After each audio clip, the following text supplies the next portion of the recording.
What's up, guys? Welcome back to Newswave. So yesterday, we finally had that Sonic Origins collection announced, along with some new details and even a chart that didn't go over so well with gamers online, and we'll talk about exactly why that is here today.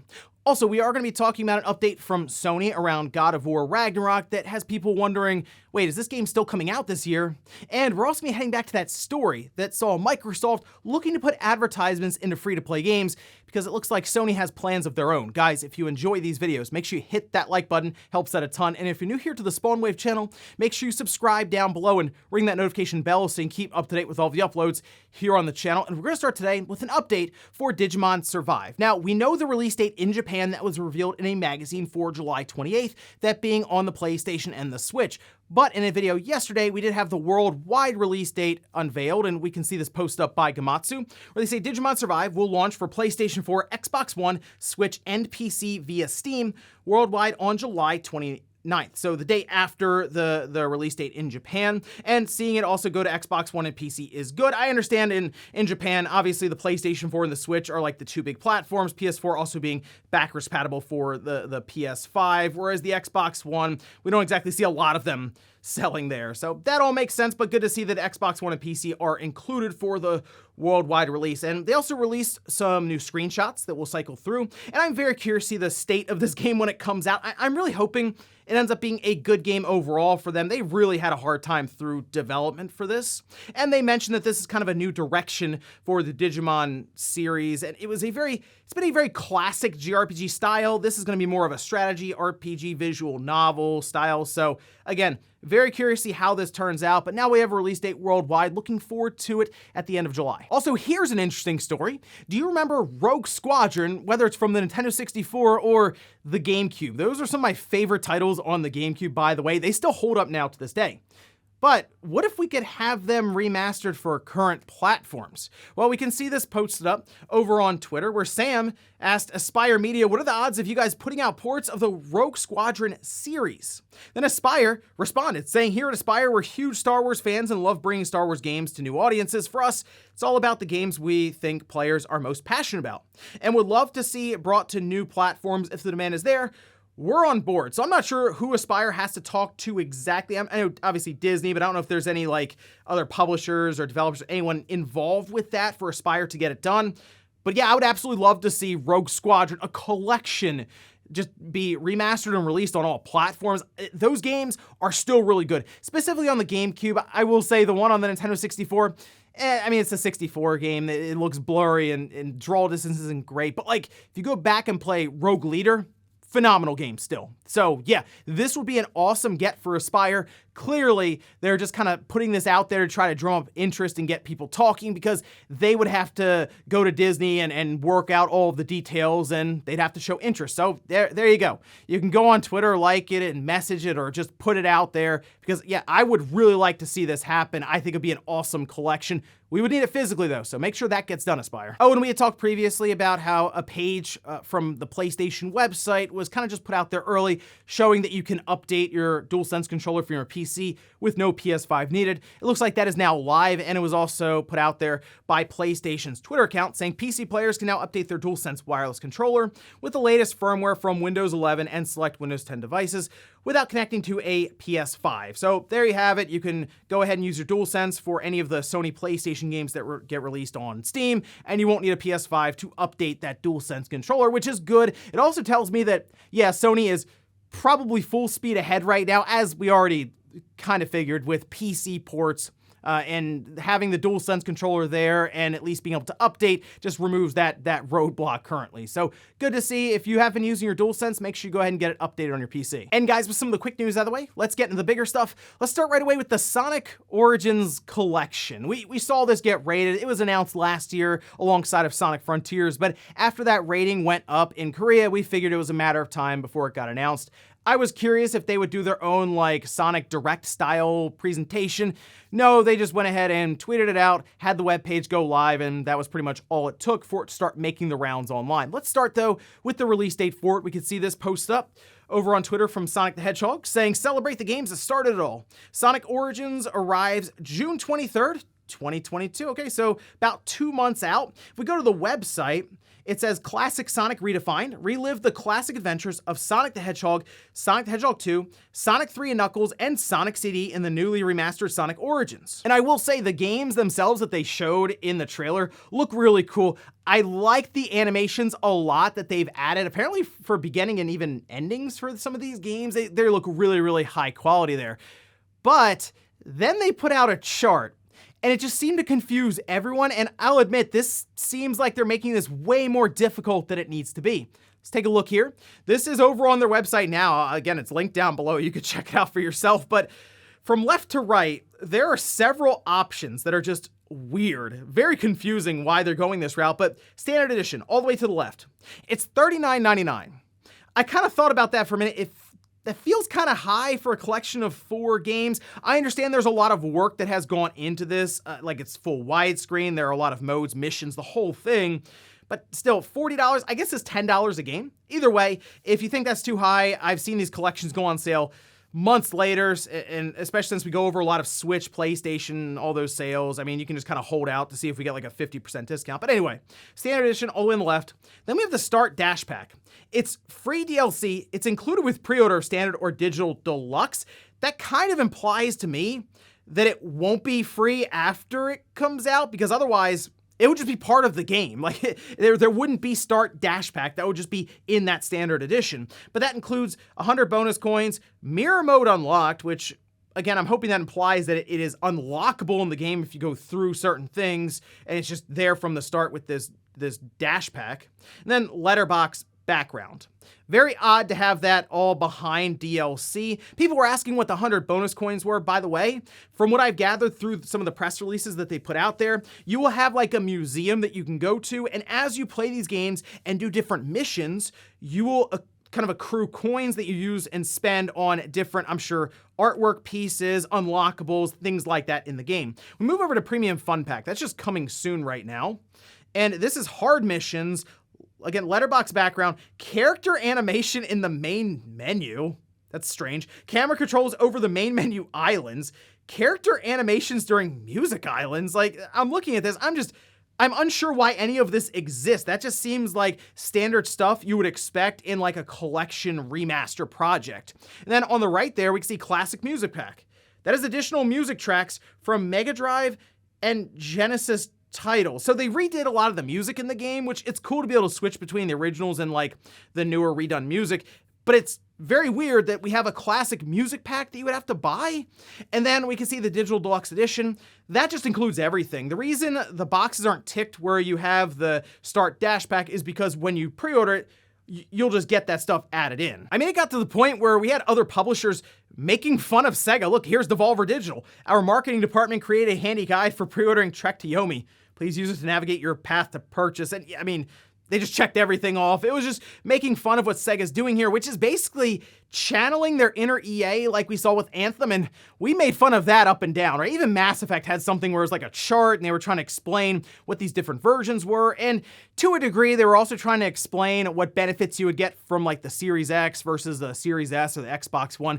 That's kind of where a chart makes sense when you're like, okay, here are the resolutions for these different consoles, here are the frame rates, but we're talking about, okay, if you pre-order this, you'll have these certain things like animations in like the main menu. It's a very weird thing because I just mentioned $40 already kind of seems a little higher for like a collection of games that we've had re-released many times, and they start stacking DLC and did you pre-order or not, because then you have to buy this dash pack later on, and it's just a confusing mess right now. People were just having a hard time figuring out what this chart even meant. And it is a shame because that's what's been making the headlines right now, is this chart and confusing mess of a pre-order and like DLC situation. And the big story should be all of the work and attention to detail that has gone into these remasters from some of the developers, because it's clear it was made by Sonic fans. I mean, the animations are awesome. The museum does sound really cool with some of the extra things thrown in there that you unlock through missions in levels we've already ran through. So they'll give you like different tasks and you'll get coins that you then go off and spend on that. Like that sounds like a new experience despite them being games we've already played through many times. So Unfortunate mess here from Sega. I don't know what they're thinking. Maybe they can rework this and just release the collection of these games for $40 and be done with it, but we'll see. Also, there's no physical copy. Like, Sega, what are you doing? Next up, let's talk about an update from Sony around God of War Ragnarok. Yesterday was the 4th anniversary for God of War 2018. It was my favorite game of the PlayStation 4 generation. I think everyone should try this game out and experience it. It's on like the PlayStation Plus collections, so you can just kind of go on there and claim it if you picked up a PS5 and just check it out. Otherwise, it's usually pretty cheap most places. Well, we had a video that was put out. You can see this here along with the tweet, where they say 4 years ago, God of War 2018 released. We're grateful to all of you who joined Kratos and Atreus on their journey, and we're so proud of the team who worked to bring it to life. While we're not ready to share an update about what comes next, here's a quick message from Cory, that being Cory Barlog, who had been the director of God of War 2018. He's also basically the star of Raising Kratos, where they went from like the early stages of developing and creating God of War to when it finally released, and all the issues that went just with developing a video game, which, if you watch that documentary, it's a miracle that any of these larger AAA games get out there in the first place. But in this video, after kind of thinking back on God of War, thanking everyone, they talked about how God of War Ragnarok is not ready to be shown, which once that happened, people were like, well, wait a minute, it's April. Like, is this game coming out this year? Because if you can't show it now, how are you going to be releasing it in, say, 5 months?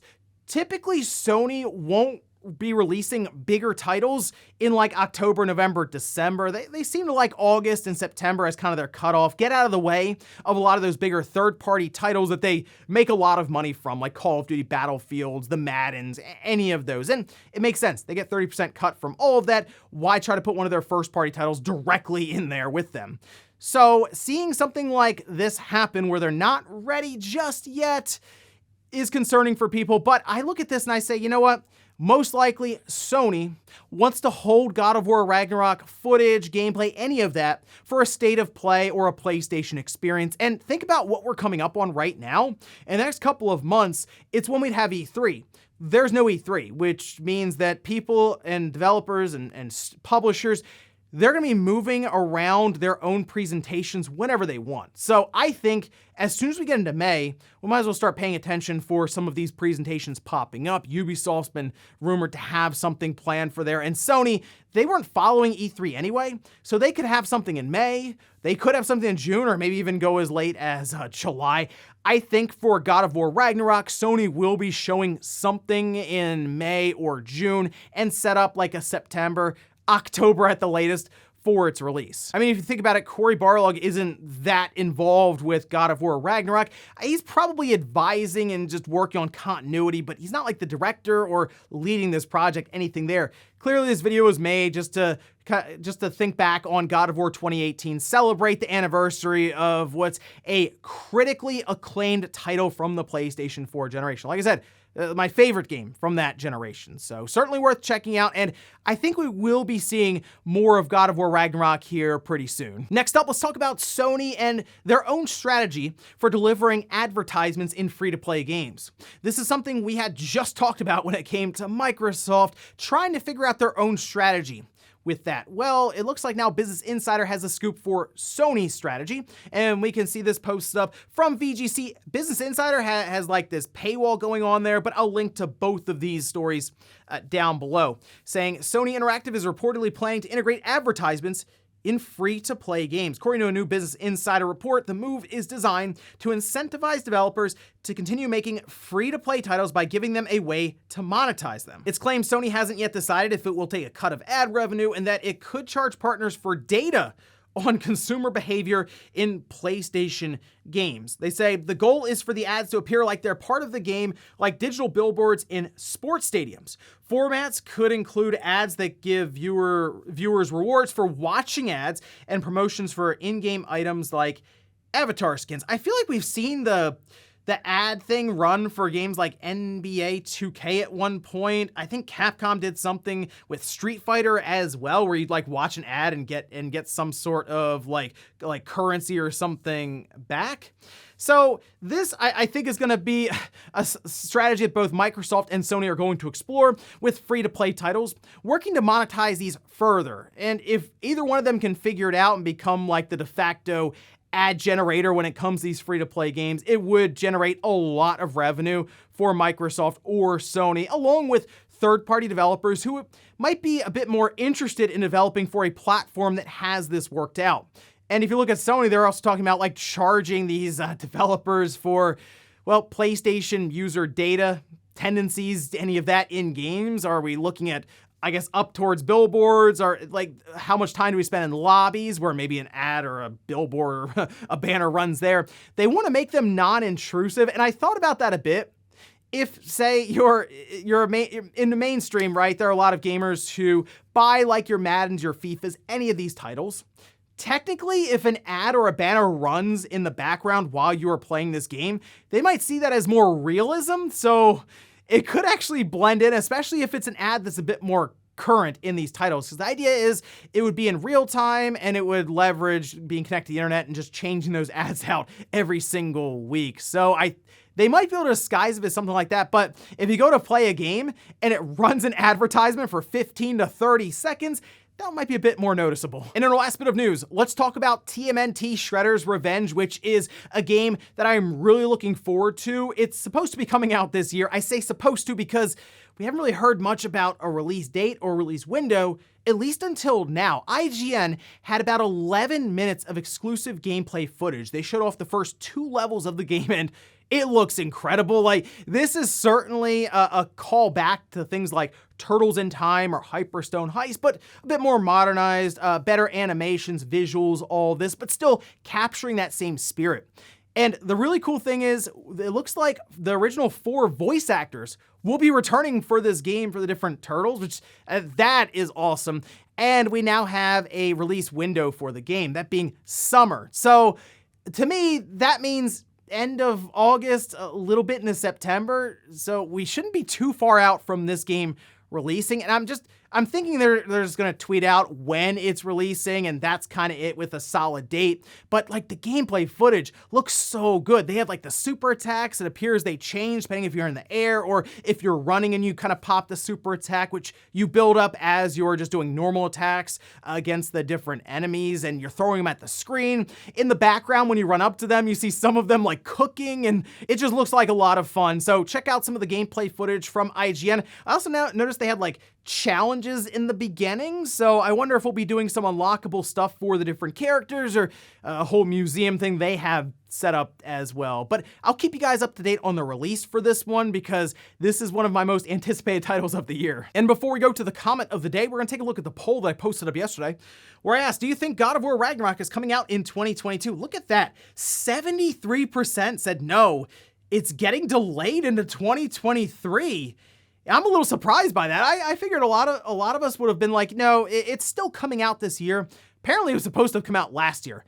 That one I get, all right? I don't think anyone believed that it was releasing in 2022, but I think we're gonna get to a point here soonish, maybe in a month or so, where Sony will have a State of Play or a PlayStation Experience, or maybe just a God of War Ragnarok State of Play by itself, just dedicated to it, and we get that release date, and I'm thinking it's coming out in September, but let me know down below what you think. Is God of War Ragnarok actually coming out this year, and if so, which month? And we'll finish up with the comment of the day, as you're seeing here.